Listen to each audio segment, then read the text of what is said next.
오늘 우리에게 주시는 하나님의 말씀은 미가서 4장 1절부터 8절까지의 말씀입니다. 끝날에 이르러는 여호와의 전의 산이 산들의 꼭대기에 굳게 서며 작은 산들 위에 뛰어나고 민족들이 그리로 몰려갈 것이라.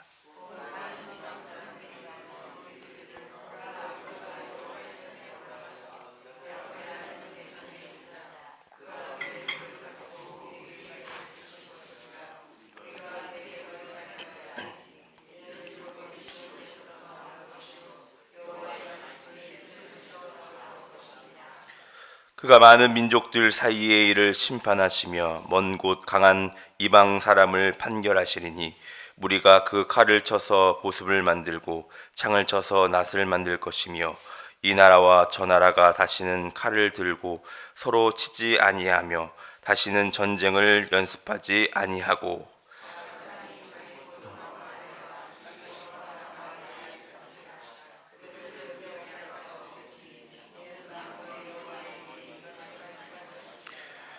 만민이 각각 자기의 신의 이름을 의지하여 행하되 오직 우리는 우리 하나님 여호와의 이름을 의지하여 영원히 행하리로다.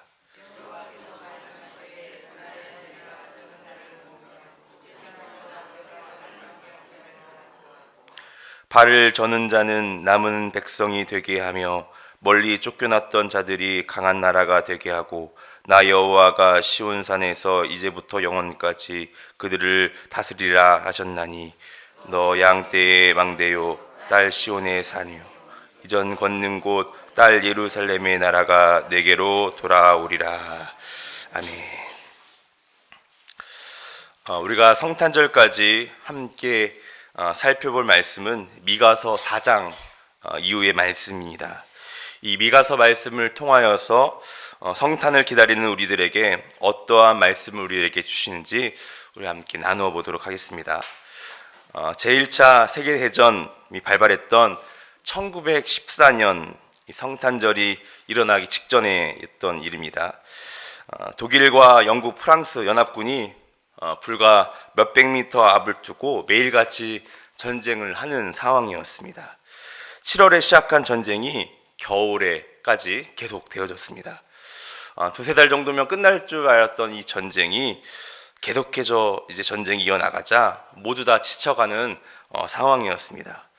성탄을 하루 앞두고 독일 그런 참호에서 먼저 성탄 캐롤이 흘러나왔습니다. 그리고 그 화답으로 연합군인 이 영국에서도 캐롤이 흘러나왔다는 것이죠.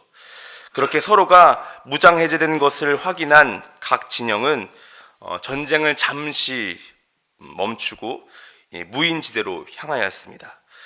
서로를 본 이 서로들은요, 서로 악수하며 포옹하며 각자의 그런 생필품을 나누며 성탄의 기쁨을 나눴다고 합니다.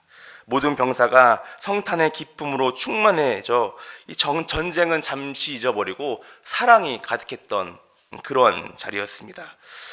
당시 영국의 언론지였던 데일리 미러 이 일면 전체에는요, 영국과 독일의 병사들이 그 자리에서 찍은 그 사진이 나왔다고 합니다. 그래서 이 일을 크리스마스 정전이라고 이름을 붙일 정도로 이러한 사건이 있었습니다. 이 사건은요, 성탄이 주는 진정한 의미를 되새기는 사건입니다. 성탄은 평화를 알리는 소식이라는 것을 여러분 기억하시길 바랍니다. 미가서 1장부터 시작된 예루살렘에 대한 그런 혹독한 심판의 메시지는 3장 9절부터 12절까지 절정에 이르게 되죠. 오늘 말씀은 어떻게 시작하냐? 오늘 말씀은요, 끝날에 이르러는 라고 오늘 말씀은 시작하고 있습니다.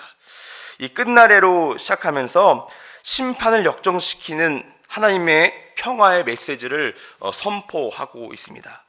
이는 역사적으로 바벨론 포로 귀환을 말하고 궁극적으로는요, 예수 그리스도 안에서 성취되는 온전한 평화를 기대하는 말씀이 오늘 본문의 말씀입니다. 오늘 본문 말씀을 통하여 우리들에게 주는 그 메시지, 첫 번째 메시지는요, 다시는 전쟁을 연습하지 않는 평화라는 것을 여러분 기억하시길 바랍니다. 끝날은 다시는 전쟁을 연습하지 않는 날을 의미합니다. 우리 인생사에서 끊임없이 전쟁이 이루어지고 있습니다. 꼭 나라 간의 이런 전쟁이 아니더라도 우리가 무엇을 얻기 위해서 전쟁을 치르고 또 갈등이 이어집니다. 여러분, 그 싸움의 이유는 무엇이라고 생각하십니까? 바로 자기의 욕심 때문입니다. 자신의 유익을 구하기 때문에 이러한 다툼과 전쟁이 일어난 것이죠. 미가가 활동했던 시대는 풍요의 한복판에 우울한 이런 이상 기류가 흘러나왔습니다. 사람들은 소명에 따라서 살아가지 않고 자신들의 이익을 따라서 살아가기 바빴습니다. 미가서 3장 5절 말씀을 보면 그 선지자들의 입에 무엇을 채우지 아니하면 고발하고 있습니다. 미가서 3장 11절 말씀을 보시면 유다의 통치자들이 뇌물을 위해 재판했고 제사장들은 자식 삭슬을 위해서 교훈하며 선지자들은 돈을 위해서 이제 점을 쳤다라고 이제 고발하고 있습니다. 이처럼 그들의 이익을 위해서 이렇게 살아왔던 시대가 이 미가서에 쓰였던 시대였습니다. 그러나 오늘 말씀은요, 하나님께서 그러한 강한 자들을 판결하시고 책망하시면서 완전한 새로운 진리의 말씀을 선포하고 있습니다. 무기로 농기구를 만들어라. 시온을 향해 예루살렘에 가서 하나님의 도를 배우고 그의 길을 행함으로 평화를 이루러라 라고 미가서는 이야기하고 있습니다. 역사 속에서 이 일이 가장 명확하게 드러난 사건은 바로 우리가 잘 알다시피 십자가 사건입니다. 바울은요, 이 십자가 사건을 어떻게 묘사했는지 로마서 5장 8절 말씀을 보시면 우리가 아직 죄인 되었을 때 그리스도께서 우리를 위하여 죽으심으로 하나님께서 우리에게 대한 자기의 사랑을 확증하셨느니라. 십자가의 그런 참혹한 현장, 곧 하나님의 사랑이 드러나는 그 자리가 바로 십자가의 자리인 것입니다. 폭행자였고 죄인 중에 괴수였던 바울이 예수를 만남으로 하나님에 대한 사랑을 이제 간증하는 바로 말씀이 로마서 말씀입니다.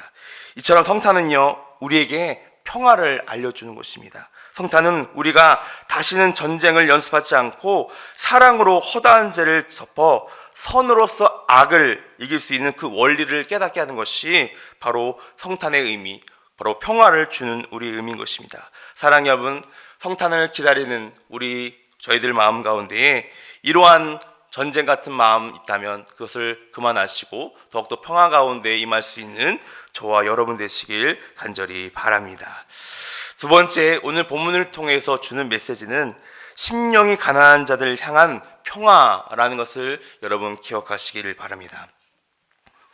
우리가 주일 가운데 요한계시록 말씀을 함께 나아가고 있는데 예언의 궁극적인 목적은 심판의 목적이 아닙니다.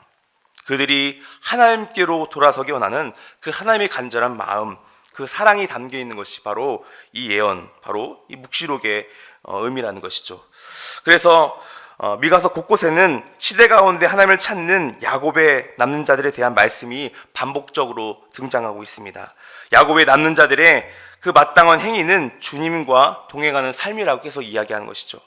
미가서 6장 7절, 8절 말씀을 여러분 보시길 바랍니다.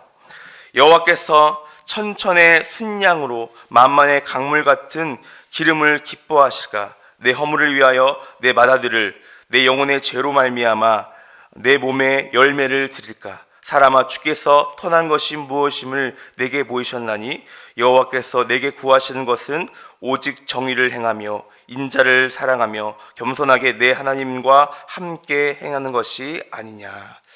하나님은 우리가 주의 말씀과 그 원리를 따라 주님과 동행하는 삶을 살아가기를 원하십니다.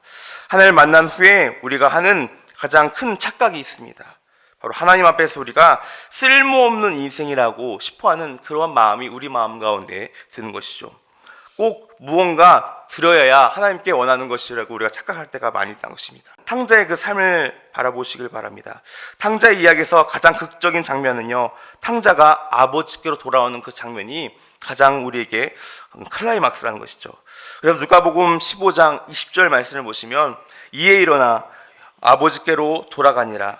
아직도 거리가 먼데 아버지가 그를 보고 측은히 여겨 달려가 목을 안고 입을 받추니. 아직도 거리가 멀리 남아있는데 바로 아버지는 자신의 아들이 돌아오는 것을 보고 기다리는 아버지의 모습을 묘사하고 있습니다. 여러분, 그것이 바로 하나님의 아버지의 마음이라는 것입니다. 성탄은요, 시끄러운 그런 세상 속에서 그 죄악 가운데서 우리 인생 가운데 찾아오시는 하나님의 아버지의 마음을 가장 많이 표현하고 있는 사건이 바로 이 성탄의 의미인 것입니다. 무거운 죄책을 내려놓고 조건 없이 우리를 맞이하시는 그 사랑, 바로 그 사랑을 우리가 깨닫는 그 사건이 바로 성탄인 것이죠. 오늘 말씀 미가서 4장 6절 7절 말씀 보시면, 그날에는 내가 저는 자를 모으며 쫓겨난 자와 내가 환난 받게 한 자를 모아 발을 저는 자는 남은 백성이 되게 하며 멀리 쫓겨났던 자들이 강한 나라가 되게 하고 나 여호와가 시온산에서 이제부터 영원까지 그들을 다스리니라. 평화의 좋은 소식을 알리는 하나님의 화해의 선언을 하고 있는 말씀입니다. 본질상 진노의 자녀였던 우리들이 무조건적인 하나님의 사랑으로 말미암아 우리가 용서를 받고 화해를 얻는 그러한 사건이 바로 오늘 말씀입니다. 이 약속은요, 700년이 지난 후에 예수 그리스도를 통하여서 우리가 그 약속이 성취되었고요, 그렇게 소망을 얻게 된 우리들이 다시금 우리의 마음 가운데, 우리의 삶 가운데 평화를 얻게 된다는 것이 바로 성탄의 의미인 것입니다.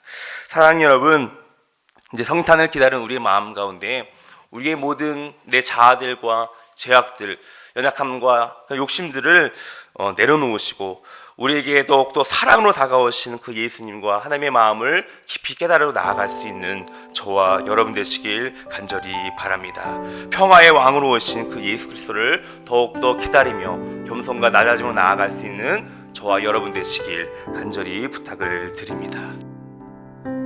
아침이 밝아올 때에 찬양의 맘 주시는